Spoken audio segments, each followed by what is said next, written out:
विधिमंडळाच्या लॉबीत गोपीचंद पडळकर आणि जितेंद्र आव्हाड यांच्या कार्यकर्त्यांमध्ये हाणामारी 2 दिवसापासून सुरू असलेल्या वादाचं रूपांतर हाणामारीत दोन्ही बाजूंना शिवीगाळ आणि बघून घेण्याची भाषा।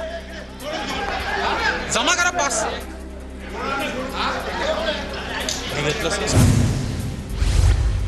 जितेंद्र आव्हाडांचं विधान भवनाच्या पायऱ्यांवर ठिय्या आंदोलन। कार्यकर्ता नितीन देशमुखांना पोलीस स्टेशनला नेताना आव्हाडांचं आंदोलन पोलिसांनी देशमुखांना ताब्यात घेतलं। आव्हाडांचा कार्यकर्ता नितीन देशमुखांची 1 तास चौकशी। नितीन देशमुखवर ऋषिकेश टकलेकडून हल्ला। विधिमंडळ सुरक्षा रक्षकांनी संपूर्ण प्रकरणाची माहिती घेतली। पोलीस आणि जितेंद्र आव्हाडांमध्ये धरपकड। आव्हाडांनी पोलिसांची गाडी रोखून धरली। नितीन देशमुखांना ज्या गाडीतून नेलं जात होतं त्या गाडीखाली आव्हाड शिरले। आव्हाडांना गाडीखालून खेचून बाहेर काढत पोलीस नितीन देशमुखांना घेऊन रवाना। मला विधानसभेत असताना जीवे मारण्याची धमकी। जितेंद्र आव्हाड यांचा आरोप। बघू आता किती तासात कारवाई होते। धमकीच्या मेसेज नंतर आव्हाडांची प्रतिक्रिया। आमदार रोहित पवारांचं जितेंद्र आव्हाडांच्या आंदोलनाला समर्थन। रात्रीच्या सुमारास रोहित पवार आंदोलनस्थळी। आव्हाडांना येणाऱ्या धमकीवर कारवाई करण्याची मागणी। आझाद मैदान पोलीस ठाण्याबाहेर आव्हाडांच्या कार्यकर्त्यांचं आंदोलन। सरकार विरोधात जोरदार घोषणाबाजी। नितीन देशमुखांना भेटण्यासाठी आव्हाड आधी मरीन ड्राईव्ह नंतर आझाद मैदान पोलीस ठाण्यात गेले होते, मात्र दोन्ही ठिकाणी नितीन देशमुख नसल्याची माहिती।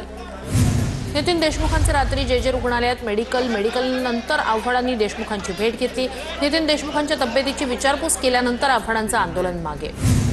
गुंड मला मारण्यासाठी आले होते। विधान भवनात आमदारच नसतील तर आमदार कशाला राहायचं? सत्तेचा इतका माज का? त्या गुंडांना कुणी पास दिले? जितेंद्र आव्हाडांचा संतप्त सवाल।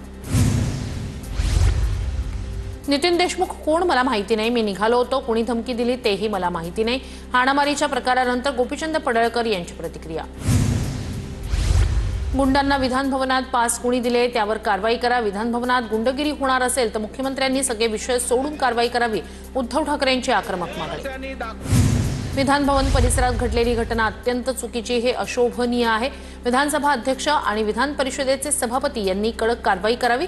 देवेंद्र फडणवीस यांची मागणी। संपूर्ण घटनेचा अहवाल मागवलाय। घटनेची माहिती घेऊन योग्य ती कारवाई करणार। विधान भवन परिसरातच हाणामारी झाल्यानंतर विधानसभा अध्यक्ष राहुल नार्वेकर यांचा इशारा।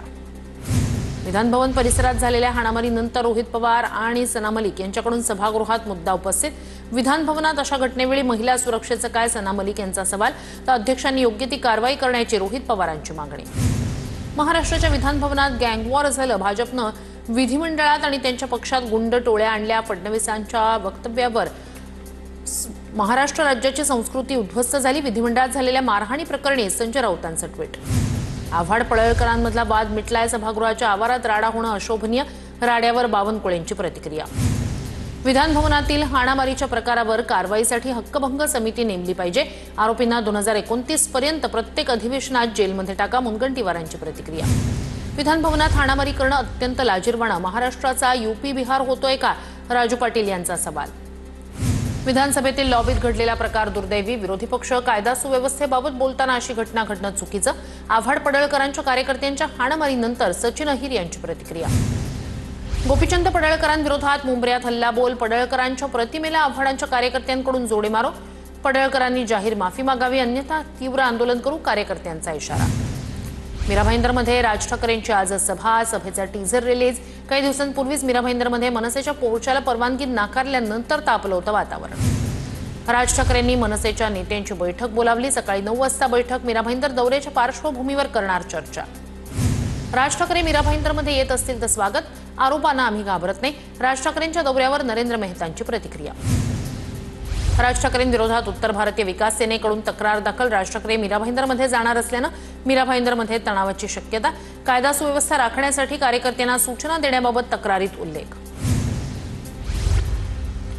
राज ठाकरेंच्या दौऱ्याच्या पार्श्वभूमीवर मीरा भाईंदर वाहतूक पोलिसांचं परिपत्रक जारी। संध्याकाळी 4 ते रात्री 10 या वेळेत काही मार्गांवर वाहतुकीला बंदी। राज ठाकरेंच्या कार्यक्रमात मोठ्या प्रमाणावर गर्दी अपेक्षित असल्यानं वाहतुकीत बदल।